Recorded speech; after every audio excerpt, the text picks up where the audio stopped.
Magic is the art of influencing change to occur in accordance with one's will, using magical symbols to invoke hidden powers. I'm sure you've heard of Abracadabra before. It's an ancient magical word that literally translates to, "As I speak, I shall create." What if you had such an ability? And what if there's someone out there who has this ability and uses it to control the world? By the end of this video, you'll realize that language is power, and those who control language control minds. This is a fact of life that has been proven even in the human sciences. It's not just an expression we use. Words are essentially vibrations that carry energy, and those who understand this truth use language with the intention of changing the world according to their will. But before we delve into how language is used to control the world and how you can also do it, let's first establish some definitions so that we're on the same page. Firstly, what is magic? Well, one thing is certain, magic is real, and it's not what you might think. Aleister Crowley, one of the most notorious and highly respected occultists in the Western world, defines magic as the science and art of causing change to occur in conformity with will. As for language, it is a symbolic system of communication that uses verbal, visual, and other signals to encode and decode meaning between individuals. If that definition is too complex, you can think of language as a frequency level that facilitates communication between humans using symbols. As an example, if you were to discuss the complexities of economic inflation with your cat, the poor animal would not comprehend your words, since it is incapable of interpreting language on that level. While your feline friend might sense your frustration, it would not understand that rising prices are the root of your discontent. However, when discussing economic matters with your friends at a cafe, each sentence and word that you utter will elicit a reaction from them because everyone is on the same wavelength. If you want to get a sense of how powerful language is in affecting change, remember every time you've heard someone on the street yelling your name. Instantly, you become alert and turn to locate the source of the sound, only to discover that another individual nearby shares your name.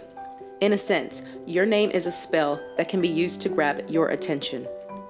Now that we're on the same page, let's dive deeper into some sinister truths about the world and people in power. Words have the ability to greatly influence the world around us. Political propaganda and advertising are the strongest examples of this, but other powerful forces include timeless art, great philosophical works, and organized religion. Consider how powerful words such as security, prosperity, democracy, and progress are used by politicians to grasp people's minds during political discourses. The politicians who mastered the art, or let's call it magic, of using such big words to invoke a positive response from the public are the ones who usually win elections and gain favor of the majority. We don't even have to delve into the Orwellian dark side of the equation to see how politics use language in some sinister ways. Marketers carefully choose their words in advertisements to sneak into people's minds and create a desire for their products or services. This is why you'll often see sexual undertones or subliminal messages in ads. They may seem strange, but they work to create emotional responses and make people want to buy. Just look at the lines of people waiting to buy the newest iPhone at Apple stores. These marketers are like wizards, using their word magic to generate massive profits just by coming up with catchy phrases that influence people's desires unconsciously. Before you can protect yourself effectively from the negative influence of word magic upon your life, first you have to develop a keen ear for it.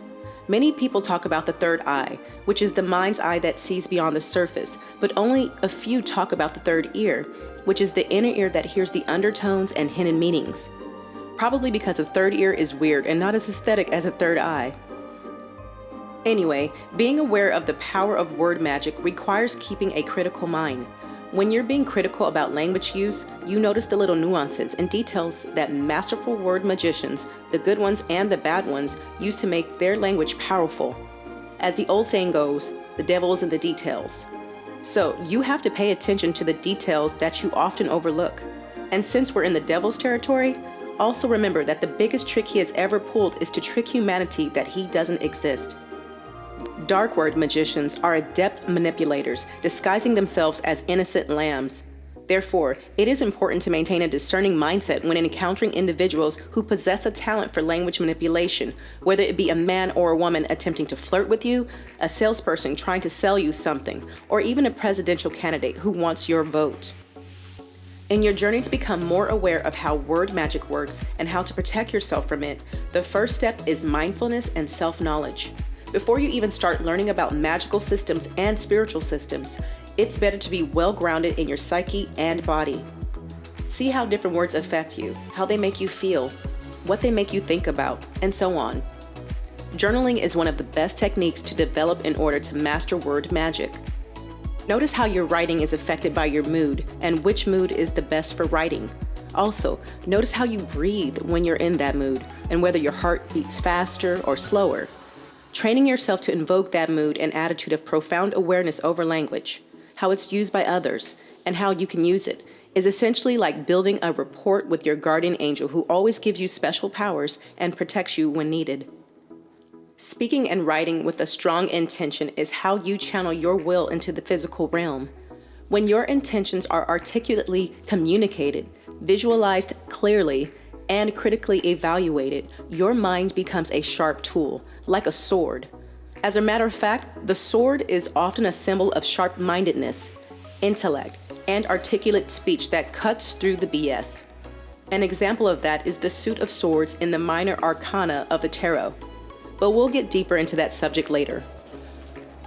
When you develop this mastery over language, you can innovate the way you want with how you use it and what for. For example, you can create your own powerful affirmations, mantras, sigils, and magical text. Since there's no one way to approach magic, you can develop your own system through trial and error based on the beliefs you have and your natural inclinations. As long as you keep yourself grounded in reality, magic can supplement your life with a potent and aesthetic way to deal with everyday matters. For example, Layla is an artist who likes the aesthetics of Harry Potter and likes to use Latin words in her personal writings, poems, and songs because she believes they have some kind of magic and they make her feel good. Among those phrases is Sic luceat lux, which literally means, so let your light shine. This phrase, or let's call it a spell, makes Layla feel warmth in her solar plexus area, or heart chakra.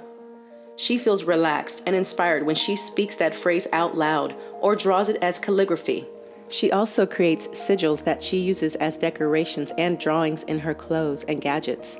Those sigils are desires that she clearly communicated with herself and turned into symbols by creatively arranging the letters in a beautiful way to hide their meaning. She charges those symbols with her positive energy by making good use of them as decorations. Layla is just an example of how word magic can be integrated into your life in an artistic way. There are no lines that separate effective magic from good art. With that in mind, Harry Potter is actually a magical story, not just a story about magic, because J.K. Rowling used language magically to write a bestseller that influenced an entire generation to think about magic differently. It all started with her deciding one day to use the pen and the keyboard to put her mind into words. Keeping up with the Harry Potter theme, I guess we all know that evil magicians cause a lot of pain to others and themselves because of their bad intentions. And we all know how it ends up for them. Spoiler alert, not good at all.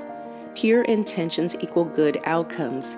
This is one of the most crucial rules to internalize before practicing magic. If you use your powerful language ability to manipulate people or hurt them, you're only hurting yourself as well. What goes around comes around. That's why when you only use the word magic to empower and uplift, you also become empowered and your spirit is uplifted. When I win, everybody wins.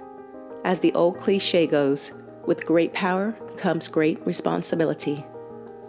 Now that you have a sense of what word magic is all about, you're ready to embark on a journey to explore how you can use it with greater efficacy to manifest positive change in your life. With this knowledge, you can also discover how to safeguard yourself against harmful spells and manipulative language.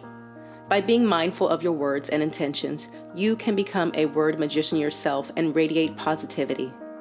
Don't forget to share your positive vibes with us by subscribing to our channel. Leave us a comment if you have anything to say that might help others reach that positive level you're at now.